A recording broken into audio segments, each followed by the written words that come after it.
Welcome to my সুতোদার kitchen. আবার চলে এসেছি একটি নতুন ভিডিও নিয়ে। আজকে আমি বানাতে চলেছি সর্ষে পোস্ত দিয়ে ছিম চচ্চড়ি, কিন্তু একটু আলাদা স্টাইলের। চলুন তাহলে ভিডিওটি শুরু করা যাক।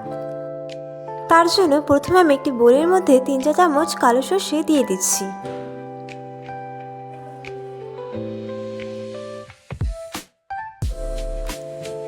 আর দিয়ে দিচ্ছি 2 চা চামচ পোস্ত।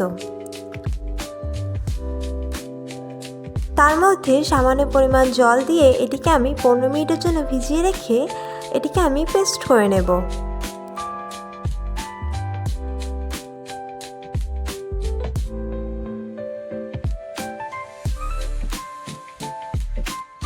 আমি এখানে একটি মিক্সার জার নিয়ে নিয়েছি, তার মধ্যে 6 থেকে 7টি রসুনের কোয়া দিয়ে দিচ্ছি। ঝালের জন্য দিয়ে দিচ্ছি 6 থেকে 7টি কাঁচা লঙ্কা।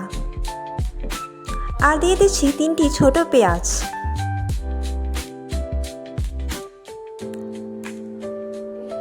এটিকে আমি পেস্ট করে নিচ্ছি। আমি এখানে একটি প্যানের মধ্যে 4 চা চামচের মতো সরষের তেল দিয়ে দিচ্ছি।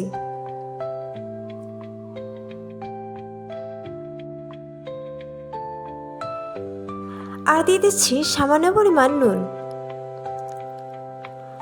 আর সামান্য পরিমাণ হলুদ। এটিকে আমি ভালো করে মিশিয়ে নিচ্ছি।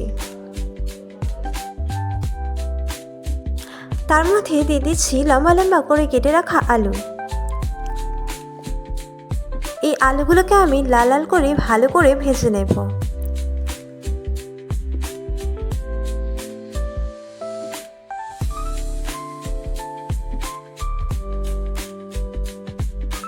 ভালো করে ভাজা হয়ে গেলে এগুলোকে আমি নামিয়ে নেব।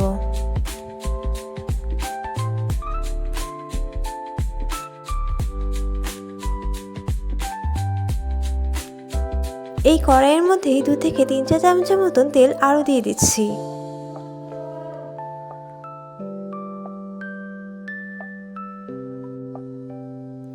তেলটি ভালো মতন গরম হয়ে গেলে তার মধ্যে আমি হাফ চা চামচের মতন কালো জিরে দিয়ে দিচ্ছি।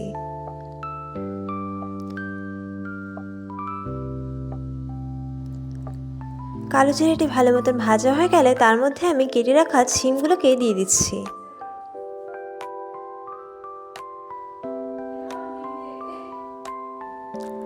লম্বা লম্বা করে কেটে রাখা একটি টমেটোকেও তার মধ্যে দিয়ে দিচ্ছি।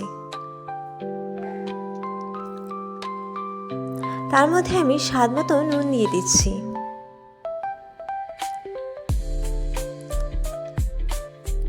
আর দিয়ে দিচ্ছি 1 চা চামচ হলুদের গুঁড়ো। আর দিয়ে দিচ্ছি হাফ চা চামচ জিরে গুঁড়ো।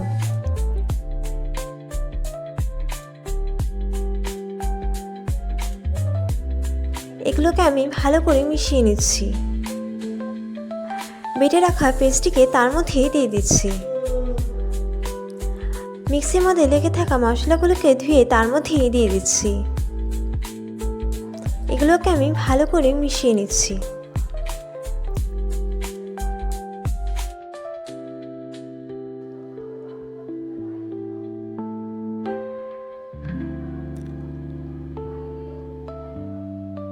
ভেজে রাখা আলুগুলোকেও তার মধ্যে দিয়ে দিচ্ছি।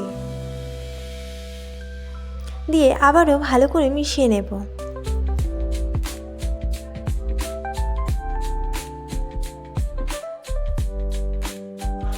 ভালো করে মেশানো হয়ে গেলে ঢাকনা দিয়ে 2 থেকে 3 মিনিটের জন্য সিদ্ধ হওয়ার জন্য রেখে দেব। 2 থেকে 3 মিনিট পর ঢাকনা খুলে দেখে নিচ্ছি ছিমগুলো সেদ্ধ হয়েছে কিনা। সেদ্ধ হয়ে গেলে তার মধ্যে আমি সর্ষে পোস্ত বাটাটিকে দিয়ে দিচ্ছি। বাটির মধ্যে লেগে থাকা সর্ষে পোস্ত বাটাটিকে ধুয়ে তার মধ্যে দিয়ে দিচ্ছি। আর দিয়ে দিচ্ছি 3টি ছেঁড়া কাঁচা লঙ্কা।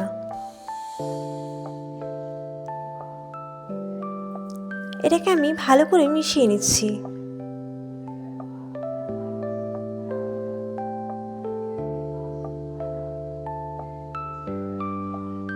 ভালো করে মেশানো হয়ে গেলে ঢাকনা দিয়ে আবারও 2 মিনিটের মতন রেখে দেব।